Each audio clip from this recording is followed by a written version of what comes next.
خالق السماوات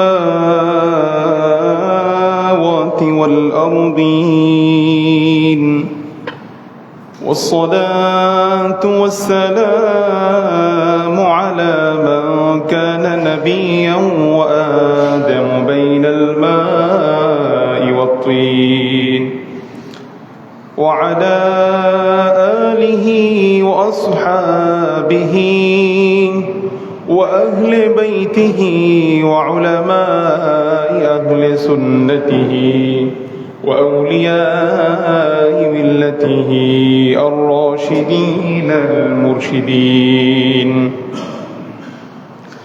أما بعد، فقد قال الله تعالى في القرآن المجيد: أعوذ بالله من الشيطان الرجيم، ببركة بسم الله الرحمن الرحيم. ألا إن أولياء الله لا خوف عليهم ولا هم يحزنون الذين آمنوا وكانوا يتقون. لهم البشرى في الحياة الدنيا وفي الآخرة، لا تبديل لكلمات الله، ذلك هو الفوز العظيم. وقال تعالى في شان حبيبه آمرا ومخبرا: إن الله وملائكته يصلون على النبي يا أيها الذين آمنوا صلوا عليه وسلموا تسليما. صلى الله على سيدنا محمد وآله وصحابه. صلى الله على سيدنا محمد وآله وصحابه.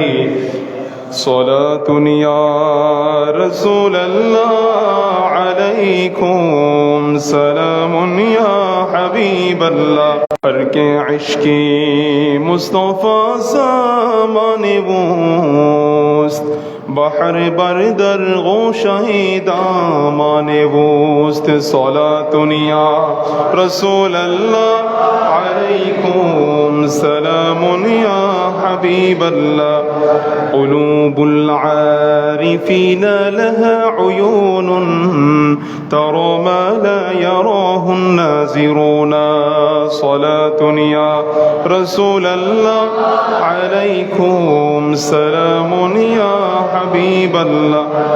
اللهم صل على سيدنا مولانا محمد وعلى آل سيدنا مولانا کی محمد سے وفا तूने तो हम तेरे हैं, ये जहां सीज है क्या लौह कलम भी तेरे हैं. अल्लाहुम्मा सल्ले सय्यिदिना मौलाना मुहम्मद व अला आलि सय्यिदिना मौलाना.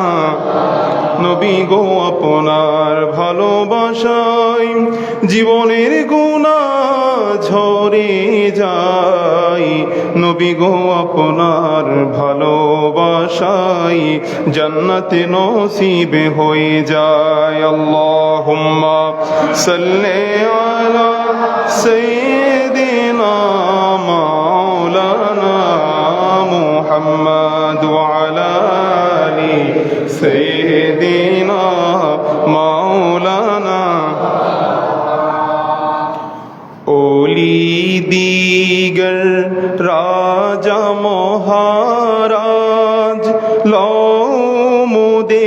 সালাম খানি আব্দুল কাদের জিলানী ওলি দিগর রাজা মহারাজ লওদের সালাম খানি আব্দুল কাদের কৃপা করে রাখো মোদের লাজ কৃপা করে রাখো মোদের লাজ ও গো কুতুবে রব্বানি আব্দুল কাদের জিলানী ওলি দিগর রাজা মহারাজ মোদের সালাম খানি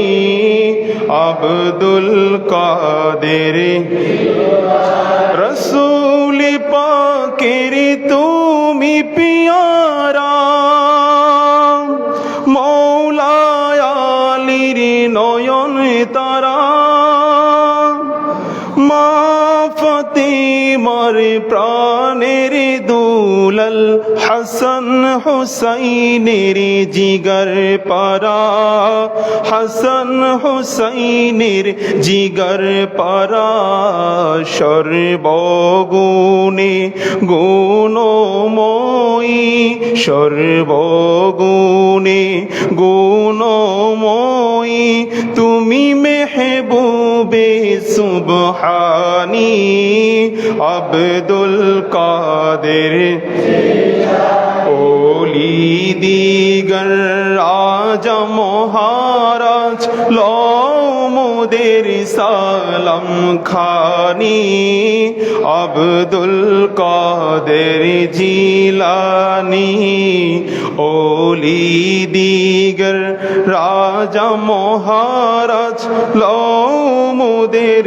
সালাম খানি আব্দুল কাদের জিলানী আলহামদুলিল্লাহ ওয়াশকুরুলিল্লাহ ওয়াসসালাতু ওয়াসসালামু আলা রাসূলিল্লাহ আল্লাহ সুবহানাহু ওয়া তাআলা জাল্লা জালালুহু ওয়া আম্মা নাওয়ালুহুর দরবারে লক্ষ কোটি গুণ তার চেয়ে বেশি দ্বিগুণ কালিমাতুশ শুকর কালিমাতুস সুজুদ আদায় করছে যিনি আমাদেরকে অত্যন্ত মায়া করে দয়া করে আজকের এই পবিত্র জুমার নামাজের জন্য পবিত্র মাস মাহে রবিউস সানি মাসের প্রথম জুমা আদায় করার তৌফিক আমাদেরকে দিয়েছেন সুস্থতার সাথে আমরা মন খুলে প্রাণ খুলে সমস্বরে সম আওয়াজে বলি আলহামদুলিল্লাহ লক্ষ কোটি গুণ তারও চেয়ে বেশি দ্বিগুণ দারুদ সালামের হাদিয়া তোহফা নজরানা পেশ করছি আল্লাহ সুবহানাহু ওয়া তাআলা এই সৃষ্টি জগতের প্রথম এবং প্রধান আকর্ষণ সকল নবী ও রাসূলদের মাথার মুকুট আফতাবে নবুয়ত শাহনশাহ রিসালাত সুলতানে মদিনা হুজুর আকরাম নূরে মুজাসসাম নূরুন আলা নূর সাইয়্যিদুনা নবিয়ুনা শফিউনা হাবিবুনা তাবিবুনা ওয়া তাবিবু কুলুবিনা ওয়া মাওলানা মুহাম্মাদিন সাল্লাল্লাহু আলাইহি ওয়াসাল্লামার রওজায়ে আতহারে আল্লাহ তাআলা আমাদের আজকের এই হাদিয়াটুকুন পৌঁছে দিক সকলে বলি আমিন। ঐতিহ্যবাহী রাঙ্গুনিয়া বেতাগী গুনগুনিয়া কাজীর মসজিদের সম্মানিত মুসল্লিন কিরাম মুআজ্জাজ মুহতারাম ওয়াজিবুল ইহতিরাম হাজরাত উপস্থিতি মাইকের আওয়াজ যতটুকুন পর্যন্ত যাচ্ছে আগত মেহমান বৃন্দ পর্দানসীন মুস্কুরাত খাওয়াতিন মা ও বোনেরা আসসালামু আলাইকুম ওয়া রাহমাতুল্লাহি ওয়া বারাকাতুহু। অত্যন্ত পবিত্র মাস মাহে রবিউস সানি মাসের প্রারম্ভে আজকের এই জুমার নামাজের উদ্দেশ্যে খুতবার মধ্যে আয়াতে কারিমা তেলাওয়াত করেছি। আল্লাহ সুবহানাহু ওয়া তাআলা ইরশাদ করছেন, আমার যারা ওলি আছেন, আমার যারা পৃথিবীতে ওলি হিসেবে যাদেরকে আমি প্রেরণ করেছি, যারা পৃথিবীতে ওলি হিসেবে আছেন তাদের কোনো ভয় নেই, তাদের কোনো চিন্তাও নেই। সুবহানাল্লাহ। আলা ইন্না আউলিয়া আল্লাহি লা খাউফুন আলাইহিম ওয়া লা হুম ইয়াহজানুন। আল্লাযীনা আমানু, তাদের পরিচয় হলো, এই আউলিয়া কেরামদের পরিচয় হলো তারা ঈমানদার এবং তারা মুত্তাকি পরহেজগার। সুবহানাল্লাহ। তাদের জন্য আল্লাহ তাআলা সুসংবাদ দিচ্ছেন, লাহুমুল বুশরা ফিল হায়াতিদ দুনিয়া ওয়া ফিল আখিরাহ। দুনিয়াতেও তাদের জন্য সুসংবাদ, পরকালেও তাদের জন্য সুসংবাদ। সুবহানাল্লাহ। এতটুকু বর্ণনা আল্লাহর ওলিদের জন্য আল্লাহ তাআলা ডিক্লেয়ার দিয়েছেন। গভীরভাবে খেয়াল করবেন, পৃথিবীতে যত ওলি আল্লাহ তাআলা প্রেরণ করেছেন আমার নবীর উম্মতের মধ্যে, এই সকল ওলির মধ্যে যিনি সরতাজুল আউলিয়া, যিনি আউলিয়া কেরামদের মধ্যে প্রধান, যিনি আউলিয়া কেরামের নেতৃত্ব দেন, কোনো ব্যক্তি ওলি হতে চাইলে যার সিগনেচার লাগে, কেউ ওলির নামে নাম লেখাতে চাইলে, ওলির খাতায় নাম লেখাতে চাইলে যার দস্তখত প্রয়োজন হয়, তিনি হুজুর গৌসে পাক আব্দুল কাদের জিলানী রাদিয়াল্লাহু তাআলা। সুবহানাল্লাহ। হুজুর গৌসে পাকের মাস মাহে রবিউস সানি, যেই মাসটা আমরা অতিক্রম করে এসেছি, মাহে রবিউল আউয়াল, সেই মাসটা ছিল ইমামুল আম্বিয়া, নবীদের যিনি প্রধান তার মাস। সুবহানাল্লাহ। এখন যেই মাসে ঢুকলাম সেই মাস হলো ওই ব্যক্তির মাস যিনি আউলিয়া কেরামদের ইমাম, ইমামুল আউলিয়া। সুবহানাল্লাহ। ইমামুল আউলিয়া হুজুর গৌসে পাক শাহেনশাহে বাগদাদ আব্দুল কাদের জিলানী রাদিয়াল্লাহু তাআলা আনহু, যিনি সুলতানুল আউলিয়া, সিরাজুল আসফিয়া, শাহেনশাহে বাগদাদ, তাজদার বেলায়ত, শাহবাজ লামাকানি, ইন্দিল সুবহানি, মেহবুব সুবহানি, সবাই বলেন আব্দুল কাদের জিলানী রাদিয়াল্লাহু তাআলা আনহু। আল্লাহ তাআলা হুজুরের ফয়জ ও বরকত আমাদের প্রত্যেককে নসিব করুক, সকলে বলি আমিন। এই জাত যেই স্থানে আগমন করেছেন সেই জায়গাটার নাম হলো ইরানের জিলান শহরে। সুবহানাল্লাহ। একজন আল্লাহর ওলির কথা আগে জানতে হবে যদি আমরা হুজুর গৌসে পাককে চিনতে চাই। ওই ওলির নাম হলো আবু সালে মুহাম্মদ মুসা জঙ্গি রহমতুল্লাহি আলাইহি। তিনি একজন তাকওয়াবান, মুত্তাকি, পরহেজগার ব্যক্তি, যিনি জীবনের কোনো একটা সময়ে প্রচণ্ড ক্ষুধার তাড়নায়, ক্ষুধা সহ্য করতে না পেরে কোনো এক নদীর তীরে একটা আপেল পেয়ে সে আপেলটা খেয়ে ফেলেছিলেন। ওই আপেল খাওয়ার পরে তার মধ্যে অনুশোচনা সৃষ্টি হলো, আমি তো একটা ফল খেয়ে ফেলেছি, জানি না কোন বান্দার হক আমি খেয়ে ফেলেছি, আমার সেই বান্দার হক আদায় করতে হবে। সুবহানাল্লাহ। হক আদায় করার জন্য যেই নদীর পানির স্রোতে যেই দিক থেকে আপেল আসার পথ ছিল সেদিকে খুঁজতে খুঁজতে খুঁজতে একটা পর্যায়ে আপেলের বাগান এবং তার মালিককে তিনি খুঁজে পেয়ে গেলেন। সুবহানাল্লাহ। গিয়ে বললেন, হুজুর, আমি তো আপনার একটা হক খেয়ে ফেলেছি আপনার অনুমতি ছাড়া, আপনার বাগানের একটা আপেল আমি খেয়েছি, আমি সেটার হকটা আদায় করতে চাই। সুবহানাল্লাহ। তখন ওই হুজুরের আর বুঝতে দেরি হলো না, এই বান্দার মধ্যে এমন তাকওয়া আছে, পরহেজগারিতা আছে, নতুবা কোথায় সে ফল খেয়েছে, আমাকে সেই হক আদায় করার তো দরকার ছিল না, নিশ্চয়ই এই বান্দা তাকওয়াবান, পরহেজগার, এই বান্দার আমার বড় প্রয়োজন আছে। সুবহানাল্লাহ। বাগানের মালিক তিনিও আল্লাহর আরেকজন বুজুর্গ হযরত আব্দুল্লাহ সাওমঈ রহমাতুল্লাহি আলাইহি। তিনি বলছেন, আমি এই ফলের প্রতিদান হিসেবে একটা জিনিস তোমার কাছে চাইবো, সেটা হলো 12 বছর আমার বাগানে তোমাকে খেদমত করতে হবে। সুবহানাল্লাহ। হুজুর গৌসে পাকের আব্বাজান হযরত আবু সালে মুহাম্মদ মুসা জঙ্গি রহমতুল্লাহি আলাইহি ওই বাগানের মধ্যে খিদমত শুরু করে দিলেন। খিদমত করতে করতে 12 বছর পর্যন্ত খিদমত করলেন। 12 বছর খিদমত করার পরে বাগানের মালিককে গিয়ে বললেন, হুজুর, চেয়েছিলেন তো 12টা বছর আপনার কাছে খিদমত করি, আজকে 12 বছর পূর্ণ হলো, আমাকে ছেড়ে দেন। তখন ওই বাগানের মালিক বললেন, আমি আরো কিছু তোমার কাছে চাই। সুবহানাল্লাহ।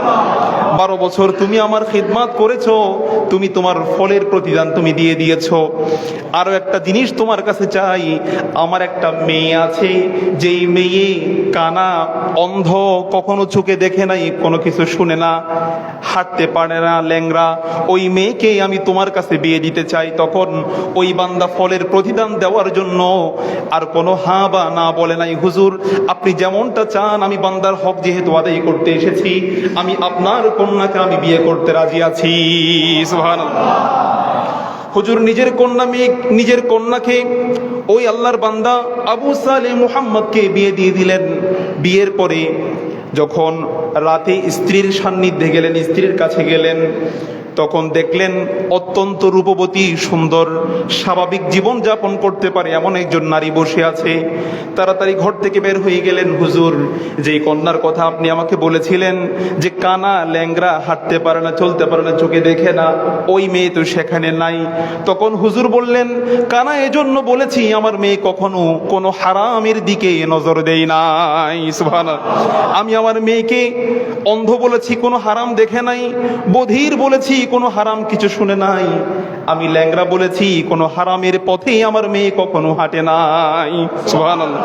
এই জন্য বলেছি অত্যন্ত পবিত্রতার সাথে আমি আমার মেয়েকে বড় করেছি। এই মেয়েকে বিয়ে দেওয়ার জন্য আমি একজন মুত্তাকি পরহেজগার বান্দা খুঁজে বেড়াচ্ছি। সুবহানাল্লাহ। আমি পেয়ে গিয়েছি, আমি সেই বান্দা, তোমাকে আমি পেয়েছি, এটাই তোমার স্ত্রী। যাও, তোমাদের জন্য আমি দোয়া করে দিলাম, তোমরা সুখের জীবন শুরু করে দাও। সুবহানাল্লাহ। বাবা হলেন ওই তাকওয়াবান বান্দা, যেই বান্দা ফল খাওয়ার পরে ভুলে যখন ফল খেয়ে ফেলেছিলেন, ফলের প্রতিদান দেওয়ার জন্য 12 বছর খেদমত করেছেন, বান্দার হক নষ্ট করেছেন বলে। মা হলো ওই মা, যেই মা কখনো হারাম শুনে নাই, হারাম দেখে নাই, কোনো হারাম পথে হাঁটে নাই। মা যদি এমন হয়, বাবা যদি এমন হয়, সেই মা এবং বাবাকে আমার আল্লাহ উপহার দিয়েছেন আব্দুল কাদের। সুবহানাল্লাহ। গৌসে পাককে উপহার দিয়েছেন।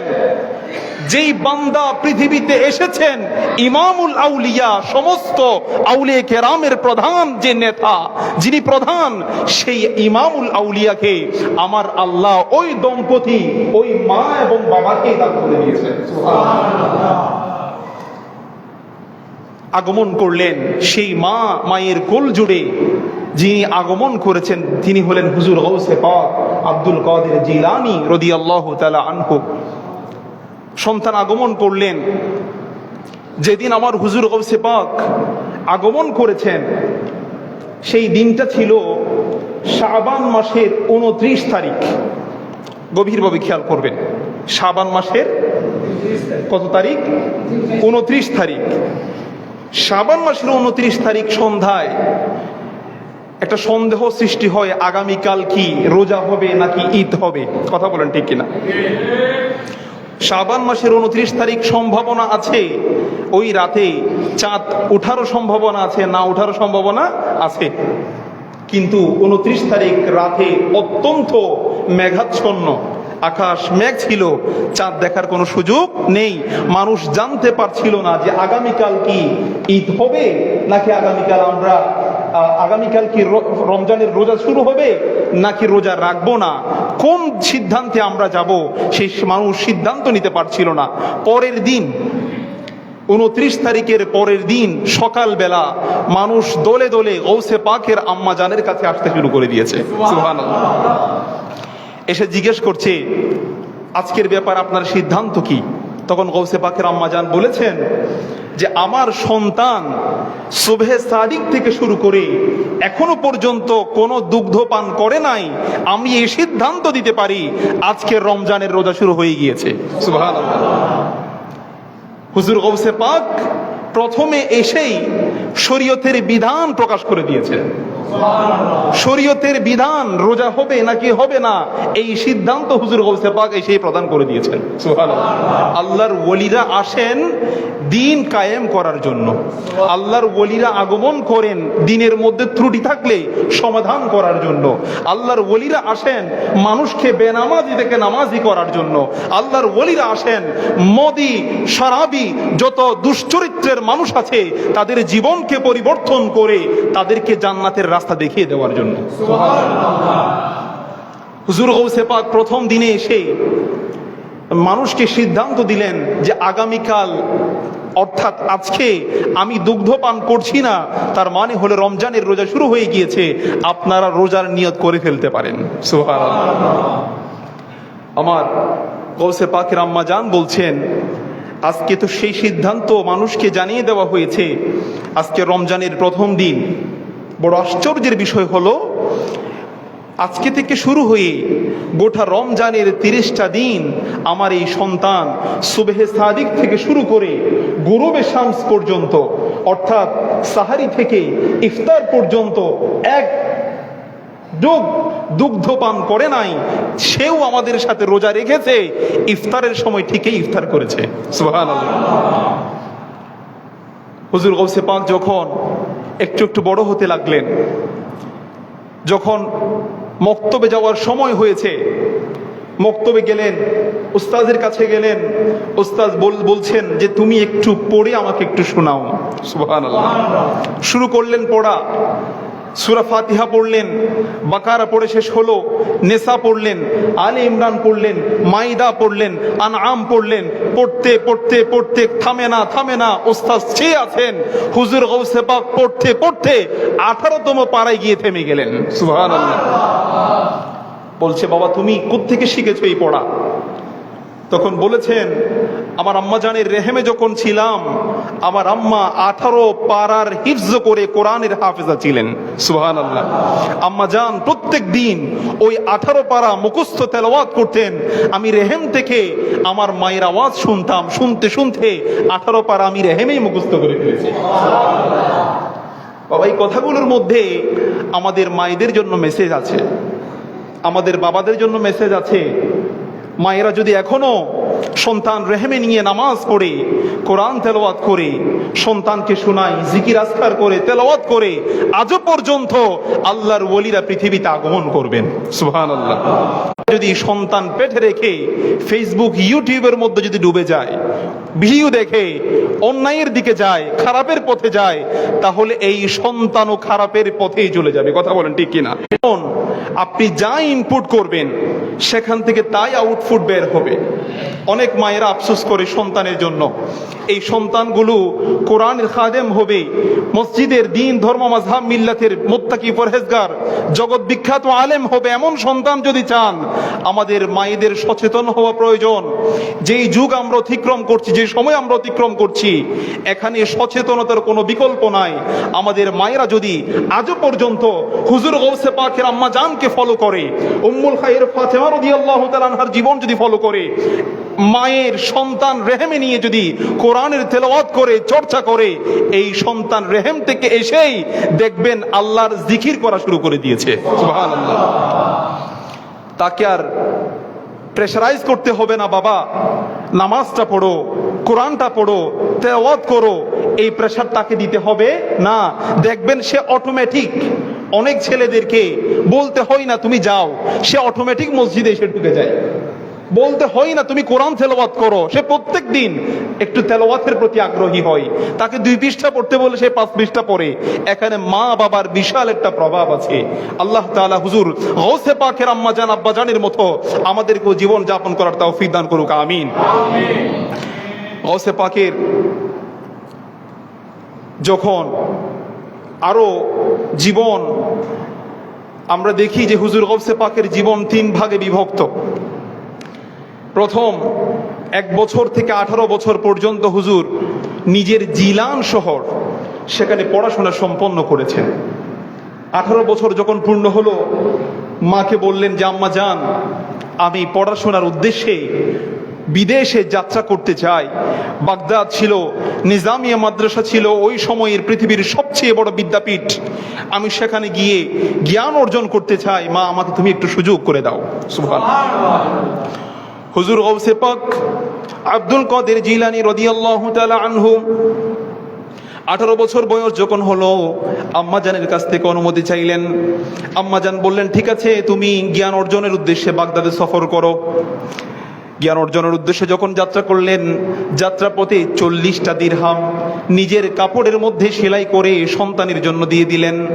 যাত্রাপথে একটাই শুধু উপদেশ দিয়েছিলেন, বাবা, যে কোনো কঠিন পরিস্থিতির মধ্যে যদি পড়ো, যে কোনো ভালো কিংবা খারাপের মধ্যে যদি তুমি থাকো, একটাই উপদেশ তোমাকে দিলাম, আর সেটা হলো কখনো তুমি মিথ্যা বলবা না। সুবহানাল্লাহ। জবান থেকে যেন একটা মিথ্যা শব্দ বের না হয়। হুজুর গৌসে পাক রওনা দিলেন। যাত্রাপথে অনেক দূর যাওয়ার পরে কাফেলা, ডাকাত দল, দস্যু দলের কাছে ধরা পড়লো। এই ঘটনা আপনারা অনেকবার শুনেছেন, কিন্তু যে মেসেজ আমাদের জন্য সেখানে আমাদেরকে দেওয়া হয়েছে, গৌসে পাক যে কাফেলার মধ্যে ছিল, ডাকাত দল সবার সম্পদগুলো নিয়ে নিল। যখন হুজুর গৌসে পাককে জিজ্ঞেস করলেন, তোমার কাছে কি আছে? তিনি বললেন, আমার কাছে 40টা দিরহাম আছে, আর সেই দিরহামগুলো আমার আম্মা আমার কাপড়ের মধ্যে সেলাই করে দিয়েছে। সুবহানাল্লাহ।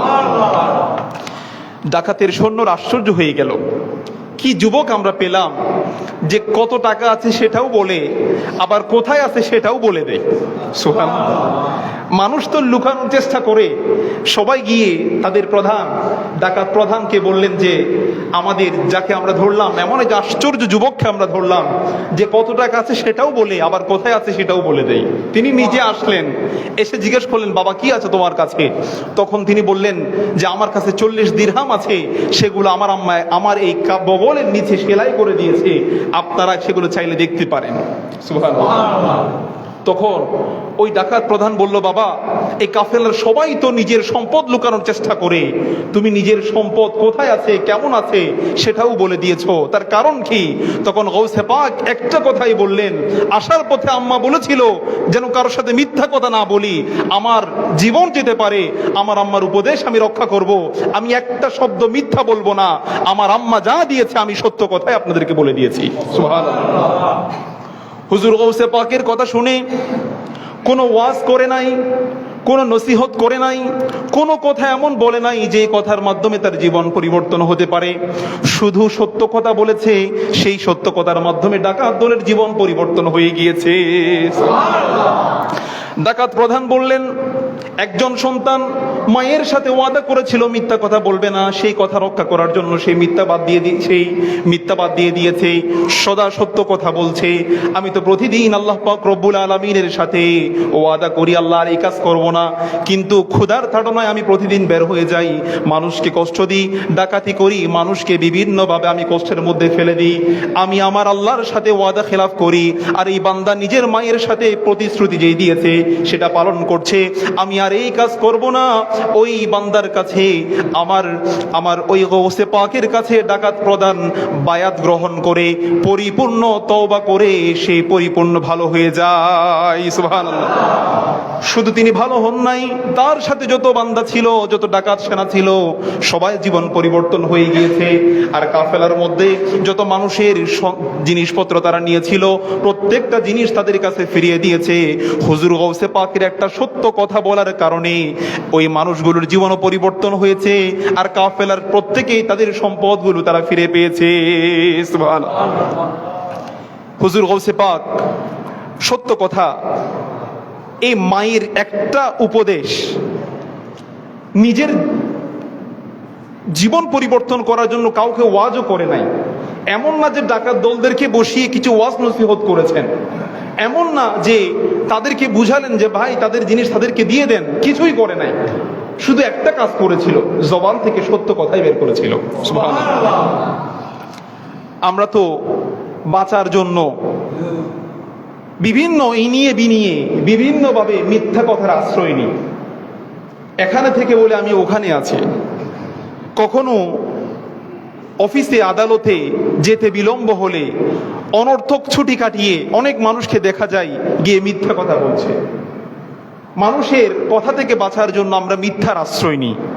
কিন্তু একবার যদি আমরা ভেবে দেখি, আমরা যদি সত্য কথা বলি, হতে পারে সে আমাকে ক্ষণিকের জন্য কষ্ট দিবে, আমাকে শাস্তি দিবে, আমার বেতন যদি দেওয়ার কথা থাকে সেখান থেকে ওই সময় নষ্ট করার কারণে, ওই দিনটা নষ্ট করার কারণে হয়তো সে আমার বেতন কর্তন করবে, কিন্তু এটার মাধ্যমে তো আমার একটা পরিবর্তন হবে, এটা শাস্তি হিসেবে গ্রহণ করে আগামীকাল থেকে তো আমার এই অপরাধ আর হবে না, আগামীকাল থেকে আমার প্রত্যেকটা দিন সুন্দর হয়ে যাবে।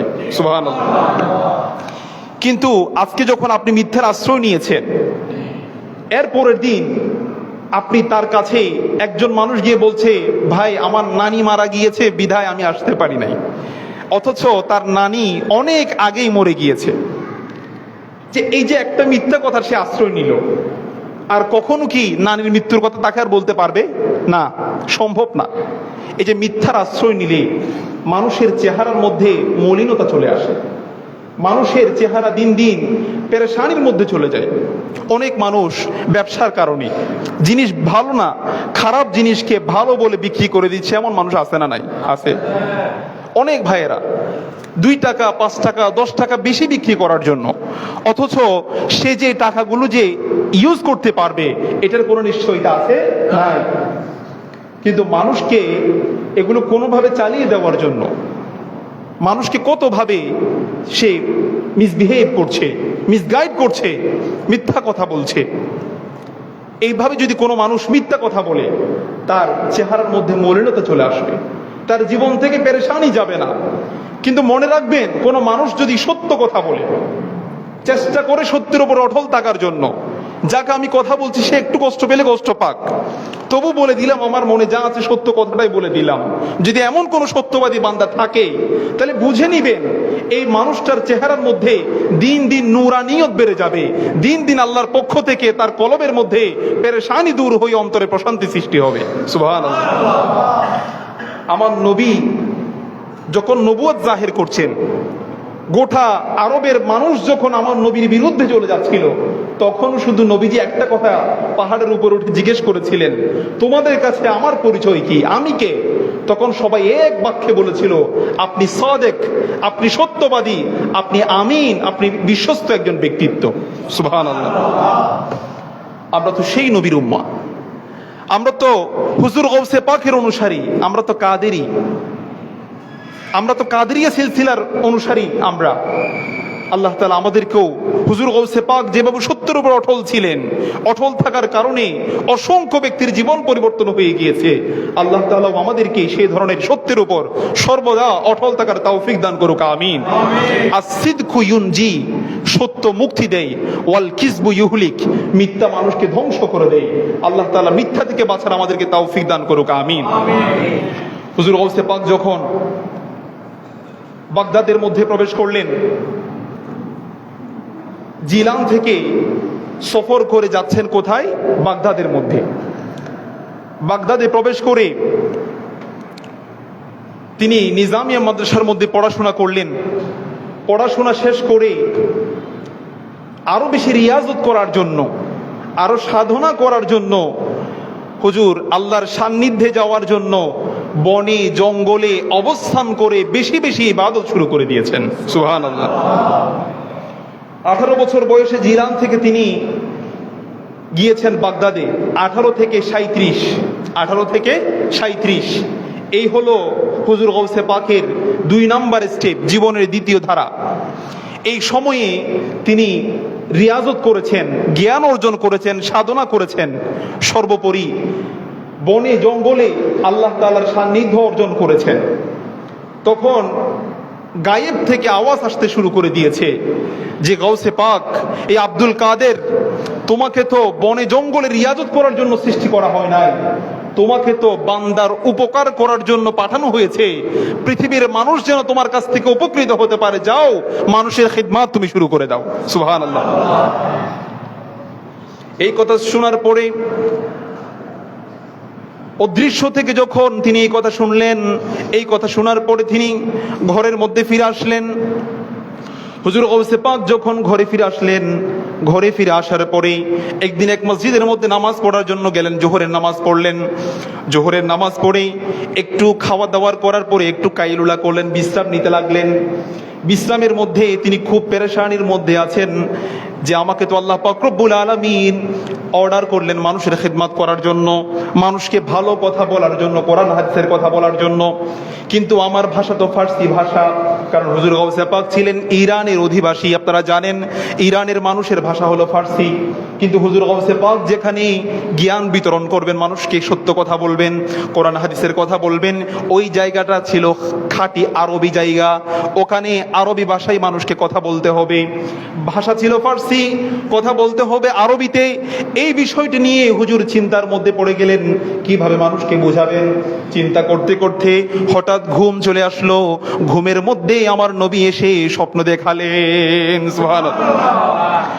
নবীজি এসে বললেন, আব্দুল কাদের কি নিয়ে পেরেশানি করছো, কি নিয়ে এমন তুমি চিন্তিত আছো, কিসের এত পেরেশানি? আব্দুল কাদের রাদিয়াল্লাহু তাআলা আনহু বললেন, হুজুর আমাকে তো বলা হয়েছে মানুষের খিদমত করার জন্য, ভাষা আমার ফার্সি, বলতে হবে আরবিতে, আমি বড় পেরেশানি, কি নিয়ে কথা বলবো, কিভাবে কথা বলবো? আমার নবী বললেন, আব্দুল কাদের জবানটা খুলো, তোমার জবানের মধ্যে আমি আমার লআবে দেহান, আমি আমার থুতু মোবারক তোমার জবানের মধ্যে দান করব। সুবহানাল্লাহ। আব্দুল কাদের রাদিয়াল্লাহু তাআলা আনহু হুজুর গাউসে পাক জবান খুললেন। স্বপ্নের মধ্যে আমার নবী একবার নিজের দেহান মোবারক লআবে দেহান, জবানের থুতু মোবারক দিলেন, একবার, দুইবার দিলেন, তিনবার দিলেন, চারবার দিলেন, পাঁচবার দিলেন, ছয়বার দিলেন, সাতবার আমার গাউসে পাককে লআবে দেহান দান করলেন। সুবহানাল্লাহ। হুজুর গাউসে পাক এই সাতবার লআবে দেহান নিয়ে ঘুম ভাঙলো, বুঝতে পারলেন নিজের ভেতর পরিবর্তন আসলো।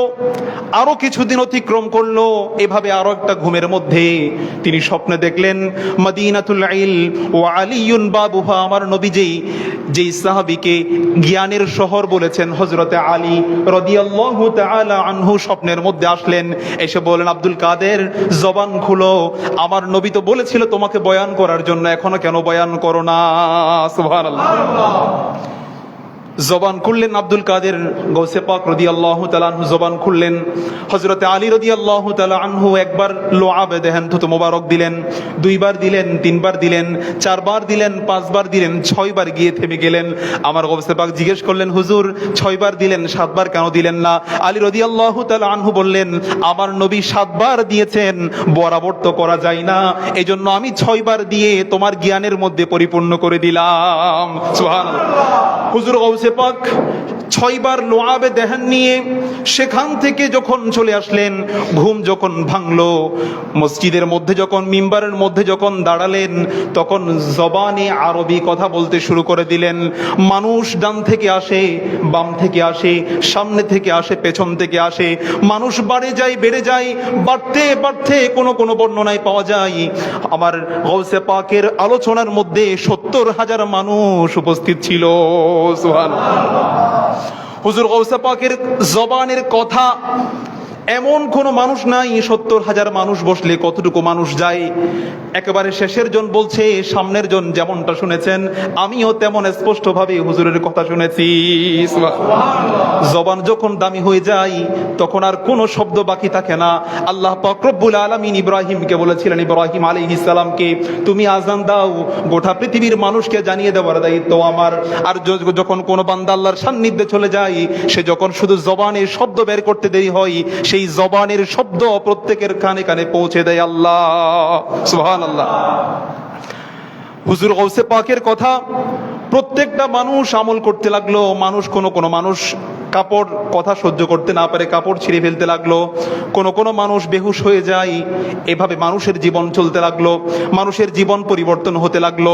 সেজন্য হুজুর গাউসে পাকের একটা লকব দেওয়া হয়েছে, নাম হলো মাহিউদ্দিন, দিনকে জিন্দাকারী, দিনে জীবন দানকারী। তার কথার কারণে, তার খিদমতের কারণে মানুষের জীবন পরিবর্তন হয়েছিল। সুবহানাল্লাহ। কথা হুজুর গাউসে পাকের এই কথাগুলো লেখার জন্য শত শত আলেম সামনে উপস্থিত থাকতেন, হাজার হাজার আলেম উপস্থিত থাকতেন। মানুষের জীবন পরিবর্তন হচ্ছে, আলেমদের পরিবর্তন হচ্ছে। একবার আলেমরা 40 জন আলেম সিদ্ধান্ত নিয়েছে যে হুজুর কি এমন কথা বলে, তার আলোচনায় এত মানুষ কেমনে আসে, আমাদের একটু জাস্টিসের সামনে এসে হাজির। সুবহানাল্লাহ।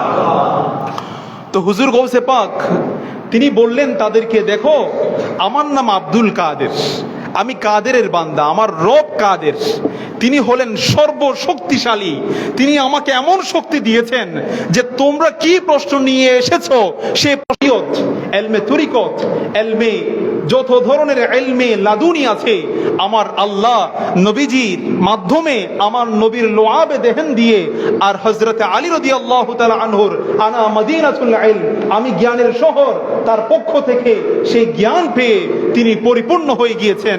আর সেই জ্ঞানে তিনি বলছেন, আমার আল্লাহ আমাকে এত নিয়ামত দান করেছেন, পৃথিবীতে যত ওলি আছে তাদের উপরে আমাকে আমার আল্লাহ শ্রেষ্ঠত্ব দান করেছেন। সুবহানাল্লাহ। আমাদের হুজুর গরিবে নওয়াজ খাজা আজমেরি সঞ্জিরি রহমতুল্লাহি আলাই, তিনি যখন এই ভারতের জমিন আগমন করছেন, আসার পথে হুজুর গৌসে পাকের সান্নিধ্যে অবস্থান করেছেন, সময় দিয়েছেন, হুজুর আমি একটু ভারতের জমিনে খেদমত করতে চাই। তখন হুজুর যেই শক্তি, যেই দস্তখত তাকে করেছিলেন, সেই দস্তখত নিয়ে হুজুর শাহেনশাহে আজমির সঞ্জিরি রহমতুল্লাহি আলাইহি খাজা গরিবে নওয়াজ এই ভারতের জমিনে যার শক্তিতে বলিয়ান হয়ে এই ভারতে খেদমত করেছেন, তিনি হলেন হুজুর গৌসে পাক রাদিয়াল্লাহু তাআলা। সুবহানাল্লাহ।